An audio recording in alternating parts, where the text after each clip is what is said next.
What's up, fight fans? This is Kurt DeVille with Counterpunch Boxing News, and I got some new news concerning Manny Pacquiao, Adrian Broner, All Access, Episode 2.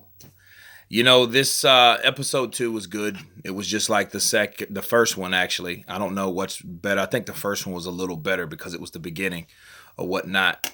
But this one started off with Adrian Broner having this blowout, extravagant New Year's party at a club, and you had the strippers, you had the wine, you had the champagne, you had all the liquor, you had all this, right?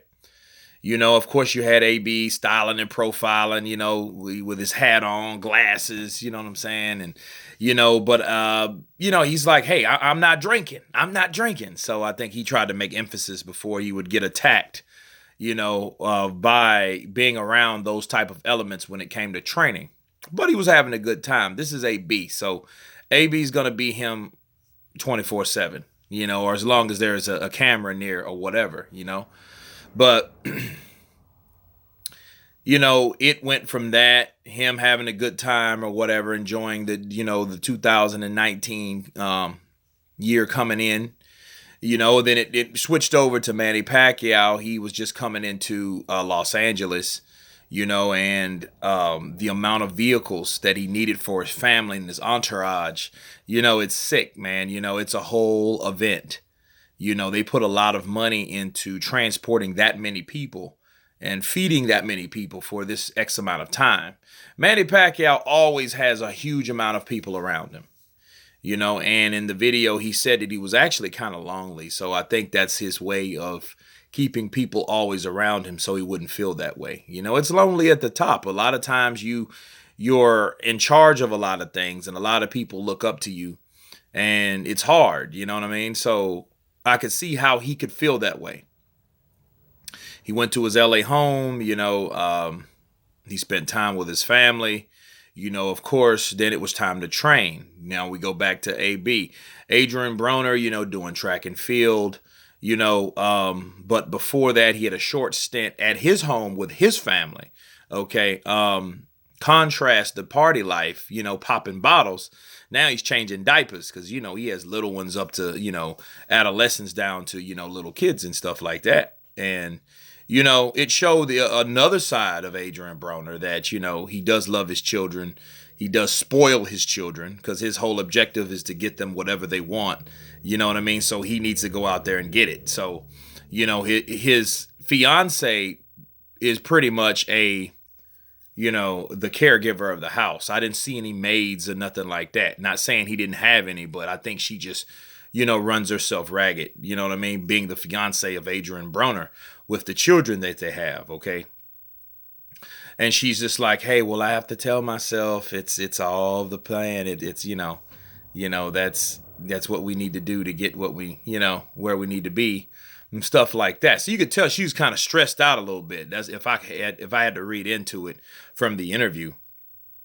Then we go to Adrian Broner doing track and field, and giving us a summary of what his life consists of. And it's basically, go run, train, eat, rest, get up, train again, eat, rest, get up, train again. So he was like basically eat shit and train, so that's basically what he does or whatnot. Adrian Broner, despite what people are saying, I've seen a few videos about him actually looking, still fat with the gut, the beer gut or whatever, you know what I mean? Like we did when they first announced it.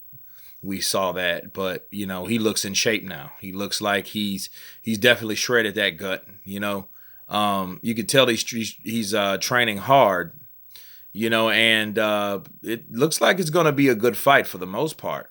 Now, moving on to Manny Pacquiao. Manny Pacquiao, of course, had to buy tickets for this fight. And get this, guys. Manny Pacquiao paid or spent, or that was the tally, okay? The tally was $447,000 for 40 people.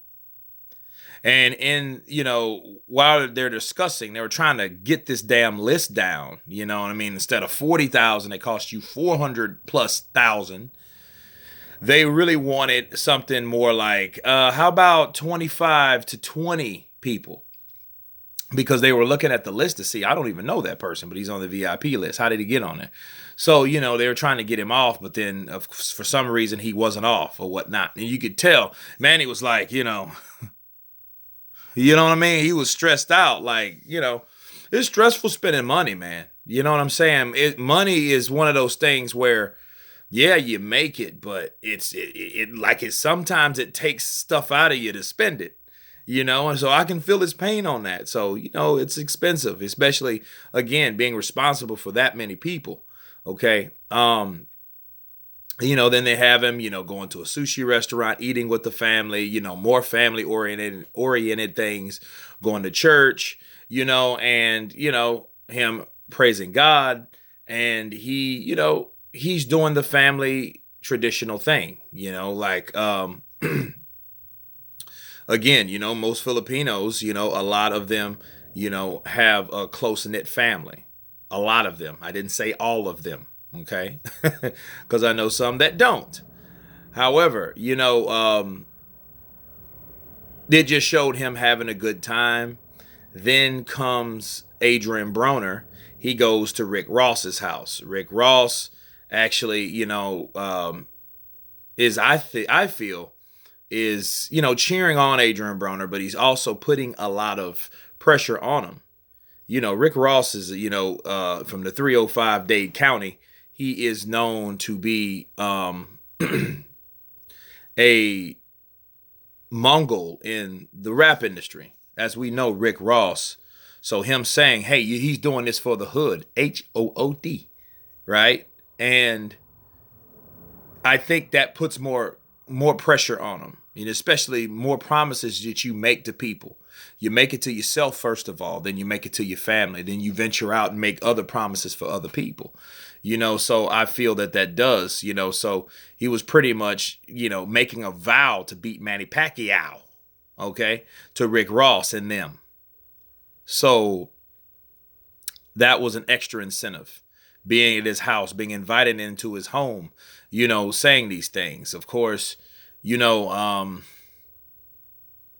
Adrian Broner,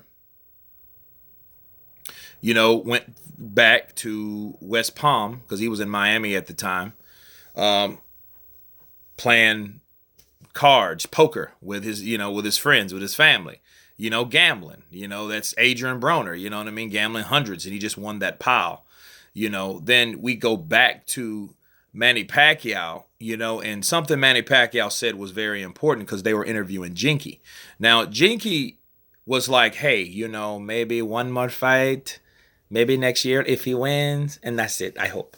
You know what I mean? Because she's been wanting him to get out of the sport. No one really, he's 40 years old, there's one thing of fighting at a certain age. There's nothing wrong with fighting at a certain age. At a proper level or limit. If you can't do that, get out. Because if you're trying to fight guys that your B game or your C game is not up to their A game, get out. Because your A game isn't there no more, clearly. Or your B game some of the times with fighters. Sometimes they're on their last leg of physical ability, okay? So if Manny gets to that point, he should quit. But he did say something pretty promising. He's like, I listen to my body, not my mind. And I touched on that a lot in my videos, and I want to, bring this to the forefront for everyone that's exactly what you should do. Like I'm in my late 30s, okay? So I know I feel a lot different than I did at 27. Okay? Like, you know what I'm saying? Like, the energy levels, you start to feel some type of pains, like pains in my knees, you know what I mean? So you got to stop doing squats and a lot of heavy lifting and shit like that. Because, it doesn't really help you in the long run, It'll tear your ligaments down and all types of other shite. Okay, so that was very important what Manny was saying. Hey, I listen to my body, instead of my mind. But I also want to be together and strong spiritually and mentally. So I thought that was important. That was worth throwing and mentioning in this podcast. And of course, they did the media day. Now, get this.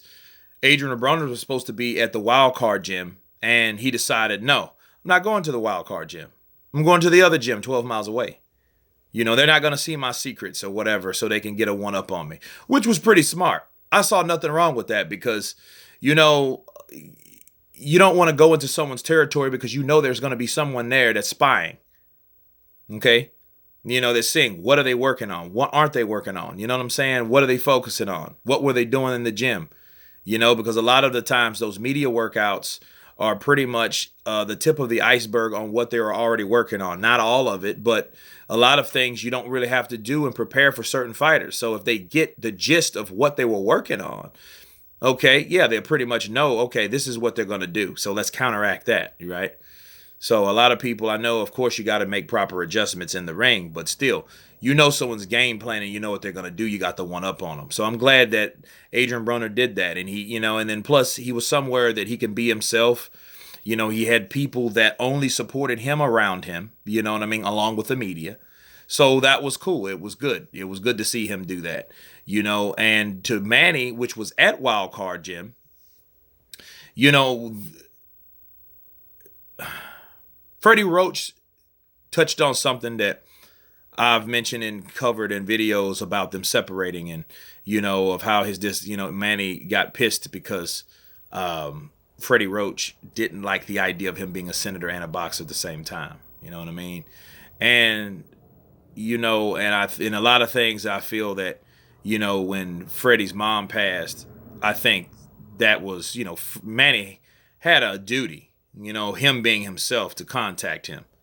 You know, to my knowledge, he didn't. So, you know, that would have bothered me because when I heard it, I'm like, that's fucked up. You know what I mean? That ain't cool.